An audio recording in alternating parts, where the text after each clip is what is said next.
আসসালামু আলাইকুম। পরন্ত বিকেলে স্বাগত জানাই আমাদের কৃষিকালচার দেখতে। আসি মাদারীপুরের কালকিনিতে। এখানে আমার ছোট্ট একটি নার্সারি কাম খামার রয়েছে এক চিলতে পুকুরও। এখানে আমি চেষ্টা করছি একটি মিশ্র ফলের বাগান করতে, যার ভিতরে আছে কফি, চুই ঝাল, আলু বোখারা, আখ, খেজুর, পেয়ারা, পেঁপে, আঙুর সহ দেশ বিদেশি নানান ফলের গাছ লাগাচ্ছি দেদারসে। গত 2টি বছর হয়ে গেল এই খামার করছি আমি। প্রত্যেক 2 সপ্তাহ পর পরই চেষ্টা করি ঢাকা থেকে এসে এই খামারের নানান কাজ করতে। এবার একটু আসতে দেরি হয়ে গেল 3 সপ্তাহ পরে এসে দেখলাম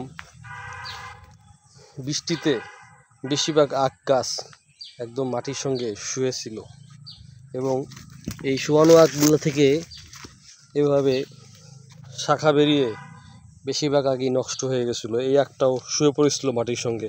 তারপর এখান থেকে এই ডগাটি ভেঙে যায় আর এখান থেকে 2টি শাখা বের হয়। এরকম প্রত্যেকটা থেকেই শাখা বের হয়ে যাচ্ছিল।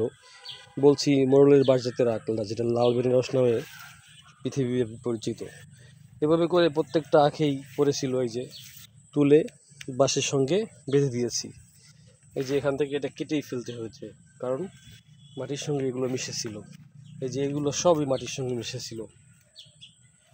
একটা জিনিস দেখলাম, মোরলের বাঁশজাতের আখের একটা চরম সমস্যা।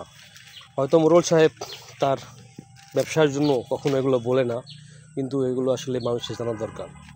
এই বাঁশজাতের আখ যদি একটু কোনোভাবে বাধাগ্রস্ত হয়, তার এই যে আখের যে পাতা বা ডাটে যদি পানি জমে বা এখানে যদি মাটি জমে, তাহলে সে আখটি আর বড় হয় না। এই যেমন এইটা উদাহরণ, এরকম আখ বড় হয় না, আর সাইড দিয়ে এরকম কুশি বের হয়ে যায়।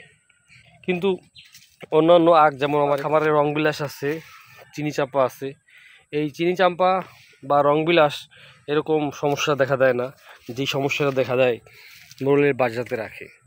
মোরলের বাঁশজাতের আখের একটা চরম সমস্যা, হয়তো এটা ভালো জাতের আখ হতে পারে, কিন্তু এই আখ যদি কোনোভাবে হেলে পড়ে মাটির সঙ্গে মিশে যায় কিংবা তার শাখায় ডাটে পানি জমে থাকে, তাহলে সেখান থেকে কুশি বের হয়ে যায়।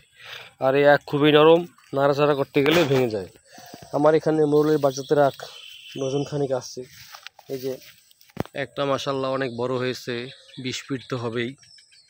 নতুন করে আবার কুশি বের হচ্ছে। সব শাখাতেই সবগুলোতে যে কুশি বের হয় তা না, যেমন এগুলো কুশিহীন, আবার এটাতে কুশি আছে।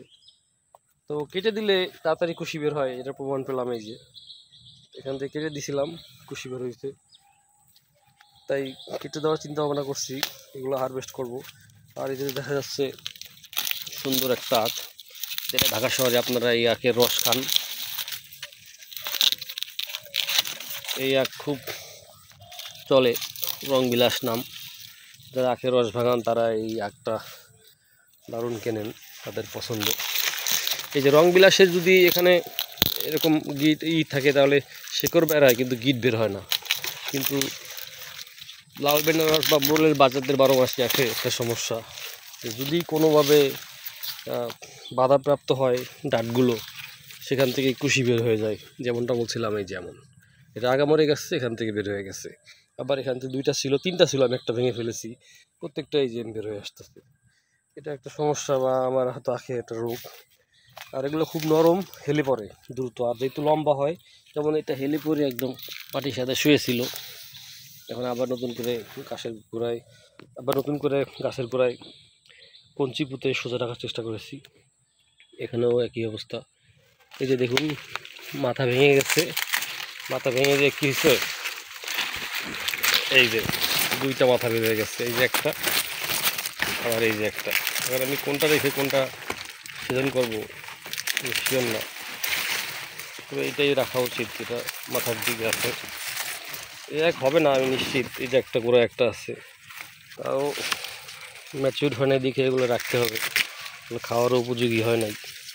খামারে প্রচুর ঘাস হয়েছে, সেই ঘাসগুলো এই যে এখানে স্তূপ করে রাখছি, জমা করে রাখছি। আরও অনেক ঘাস আছে যেগুলো আমার সময় নাই, যেগুলা পরিষ্কার করার। গতকালকে আসছি দুপুরবেলা, আজকে রবিবার, আমার ছুটি, আগামীকালকেও ছুটি নিয়েছি।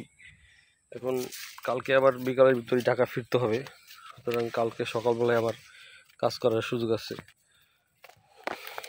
কফি গাছটার আপডেট দেখাই। এই যে কফি ফল পাকতে শুরু করছে, যে হলুদ বর্ণ ধারণ করছে। কফি গাছটায় অনেক কফি আছে মাশাআল্লাহ, পাতার আড়ালে লুকিয়ে। এই যেমন এটা একদম পাকতাছে, এটা আমি ছিঁড়ে নিয়ে যাই। এই যে এটা পড়ে যেতে পারে পেকে, মনে হয় এটাও আমি নিয়ে নিতে পারি। দুইটা আমি হারভেস্ট করলাম, এটা আমার প্রথম হারভেস্ট করা কফি ফল। তো এটা একটা সফলতা যে নিজের খামারে উৎপাদিত কফি।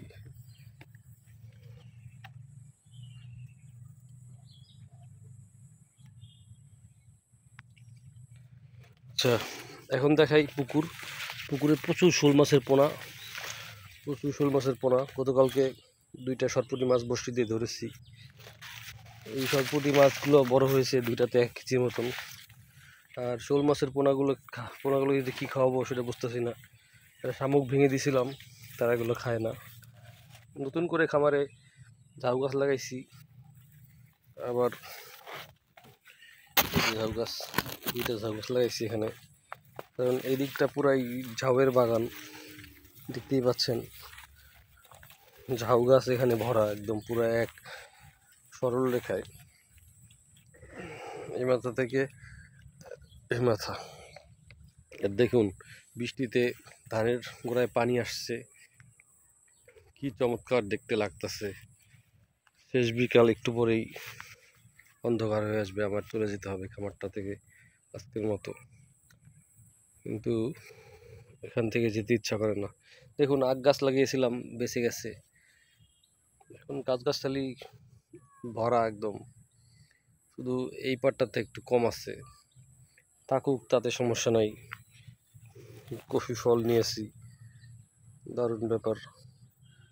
এগুলো শুকিয়ে চেষ্টা করব বীজ বের করে চারা তৈরি করে আপনাদের দেখাতে। আর এখন আজান দেওয়ার সঙ্গে সঙ্গে আমাকে এখান থেকে যেতে হবে, কারণ হচ্ছে বেশিক্ষণ আর থাকা যাবে না। বীজ আনছিলাম, ইসের বীজ কি বলে, তালের বীজ। ভেবেছিলাম এই তালের বীজগুলো লাগাবো, আজকে লাগাইতে পারি নাই, কালকে সকালে লাগাবো নিশ্চয়ই।